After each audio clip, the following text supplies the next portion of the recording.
آخری دیدار ہے، حشر کا ہنگامہ برپا ہے، میان اہل بیت درمیان اہل بیت رسول اللہ کے شہزادے نے پھر للکارا، لوگوں کو للکارتے رہے اور قتل کا یہ بازار گرم تھا۔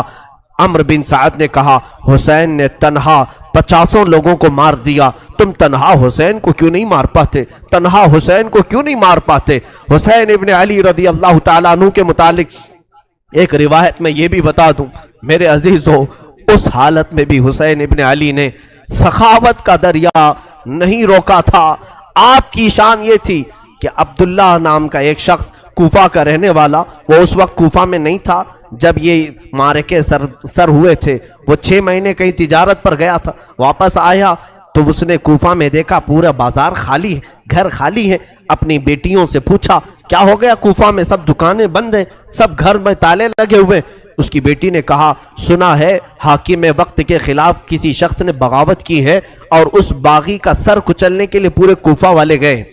عبداللہ کہتا ہے مجھے معلوم نہیں تھا کون سا باغی ہے، کس نے بغاوت کی۔ اور پھر ان کی بیٹیوں نے کہا ابا جان آپ بھی گھر میں نہ بیٹھے، اس لیے کہ حاکم کوفہ ابن زیاد نے اعلان کیا ہے اگر کوفہ میں کسی گھر میں کوئی جوان باقی رہا اور کربلا نہیں گیا تو ہم اس کو تلوار سے چھلنی کر دیں گے، قتل کر دیں گے۔ تو عبداللہ کہتا ہے مجھے ڈر تھا، میری جان کا بھی خوف تھا کہ اگر یہاں رہتے ہوئے پکڑا گیا تو مارا جاؤں گا۔ کہا ٹھیک ہے میں بھی جاتا ہوں اس باغی کے خلاف، اس باغی کو میں بھی مقابلہ کر کے قتل کر سکتا ہوں، دیکھوں گا۔ اپنا گھوڑا لیا، تلواریں لی اور نکلنے لگا۔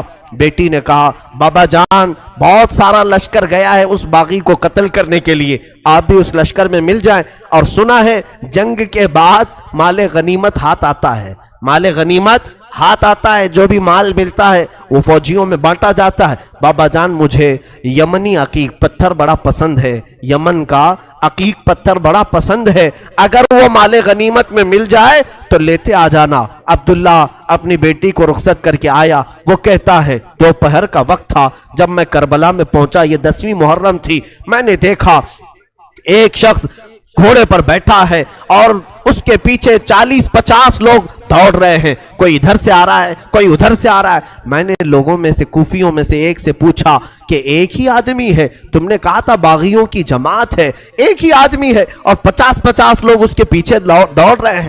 لوگوں نے کہا ہاں وہ تنہا 50 پر بھاری ہے، کسی کے ہاتھ نہیں آ رہا، اکیلا تو اس کے سامنے کوئی جا ہی نہیں سکتا ہے۔ عبداللہ نے کہا میں نے یہ سن کر کے اپنا گھوڑا بھی دوڑا دیا کہ چلو اس باغی کو میں بھی دیکھتا ہوں، اگر میری تلوار سے وہ قتل ہو گیا، اگر گر گیا تو انعام و اکرام مجھے بھی مل جائے گا۔ گھوڑا دوڑاتے ہوئے وہ آیا، حسین ابن علی کو تنہا، یہ یزیدی کتے کبھی ادھر سے دوڑا رہے تھے کبھی ادھر سے دوڑا رہے تھے، تنہا فاطمہ کا لال تلوار لہراتا ہوا اور لوگوں سے مقابلہ کرتا ہوا میدان کربلا میں سرگرم ہے۔ عبداللہ کہتا ہے میں پیچھے گھوڑے کو دوڑاتا ہوا آیا، میں حسین ابن علی کے گھوڑے سے صرف 2 ہاتھ کے فاصلے پر رہ گیا تھا۔ حسین ابن علی پیچھے مڑتے ہیں اور کہتے عبداللہ اور قریب آ جا، عبداللہ اور قریب آ جا۔ میں ڈر گیا یہ کون باغی ہے جو میرا نام بھی جان رہا ہے، میرا نام جانتا ہے۔ عبداللہ کہتا ہے مجھے تھوڑی سی جسم میں کپکپاہٹ ہو گئی، خوف سا ہو گیا کہ یہ مجھے جانتا کیسے ہے، کہیں میرے پہچان والا تو نہیں۔ میں اور آگے بڑھ گیا، جیسے ہی میرا گھوڑا اس کے گھوڑے کے قریب لگایا، حسین ابن علی نے اپنی انگلی سے انگوٹھی نکال کر کے کہا جا تیری بیٹی نے یمنی عقیق جو مانگا تھا اسے دے دینا، اس میں نگ جو لگا ہے وہ یمنی عقیق کا ہے، یمنی عقیق کا نگ لگا ہے۔ کیا تو اپنے گھر سے نکل رہا تھا؟ تیری بیٹی نے عقیق نہیں مانگا تھا؟ عبداللہ کہتا ہے اسی دن مجھے احساس ہوا نبی کیا ہے، نبی کے شہزادے کیا ہے، نبی کا علم کہاں ہوگا۔ میرے عزیزوں حسین ابن علی نے اس دن بھی سخاوت کے دریا کو روکا نہیں، اپنی انگوٹھی نکال کر جیسے ہی عبداللہ کو دیا، انہوں نے انگوٹھی جیسے لیا اور سلام کیا، کہا مولا حسین اب انگوٹھی لے کر جانے میں کیا مزہ ہے، میں تو اپنی جان تمہارے قدموں پر نچھاور کر کے جاؤں گا۔ یزیدیوں سے لڑتے لڑتے وہ حضرت عبداللہ بھی وہیں کربلا میں شہید ہو گئے، ان کے ہاتھ میں انگوٹھی ویسی کی ویسی رہ گئی۔ مولا حسین